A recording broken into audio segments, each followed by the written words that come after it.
Jæja, hefur þú eitthvað tímann hort á Lionel Messi og hugsað hvernig í ósköpunum gerir hann þetta? Í dag ætlum við kíkja ofan í verkfærakistuna hans og skoða tæknina sem gerir hann að einum besta leikmanni söguna. En í alvöru, hvað er það? Hvernig kemst einn maður framhjá heilum varnarlínum eins og að sjá bara loft? Er þetta einhver ofurkraftar eða er eitthvað annað sem við getum lært? Við erum að fara að komast að því. Og hér er stóra málið, sko. Þetta eru engi galdrar. Alls ekki.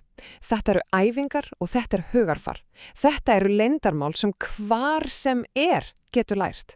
Já, það er rétt. Köfum dýbra í þetta. Ok, byrjum á byrjuninni og það er tímasetning. Af hverju er akkurat núna svona mikilvægur tími? Jú, það tengst einhverju sem fótboltasérfræðingar kalla gullöld lærdómsins. Hugsið með þetta svona, á ákveðnum aldri er taugakerfið alveg eins og svompi. Það bara drekkur í sig allar nýjar og flóknar hreyfingar. Það þýðir að líkaminn er fullkomlega tilbúin til að læra allt þetta messidót og festa það í vöðvaminnið.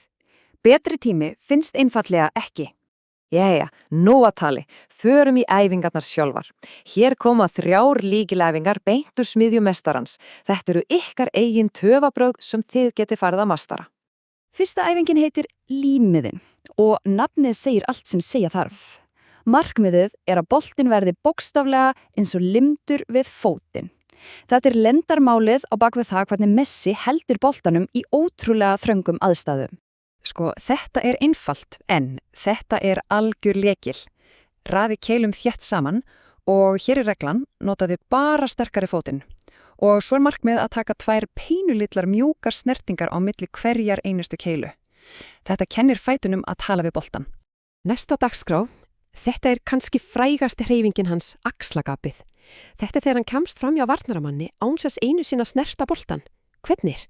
Jú, hann platar þá með líkamannum. Passi nú vel upp á. Þetta snýst allt blekkingu.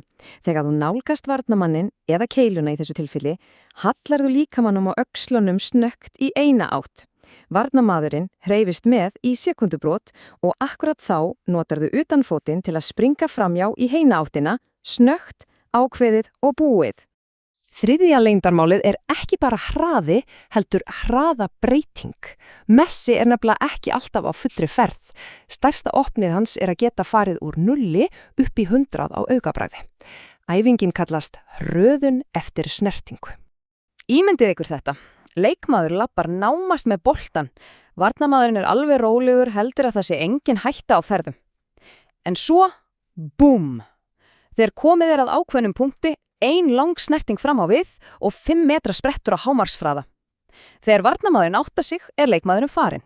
En heyrðu, það er eitt sem við verðum að tala og það er mjög mikilvægt. Til að verða góður driblari þarf hugrekki. Þegar maður æfir þetta, þá munum maður missa boltan og það er allt í lagi, það er hluti af þessu. Mistök eru bara trappur á leiðinu upp. Og þetta með hugrekki. Það leiður okkur beitt yfir í hugarfarið, því æfingarnir eru bara einn hluti af jöfnunni. Hinn hlutin, sá sem skilur á milli góðra og frábæra leikmanna, er það sem gerist á milli ærnanna. Sérfræðingar kenna virðingu á vellinum sé ekki veikleikamerki. Hún er styrkleikamerki. Að bera virðingu fyrir sjálfum sér, liðsfélögum og jafnvel andstæðingum. Það gefur manni yfirvegun og stjórn og leikmaður með stjórn er hættulegu leikmaður.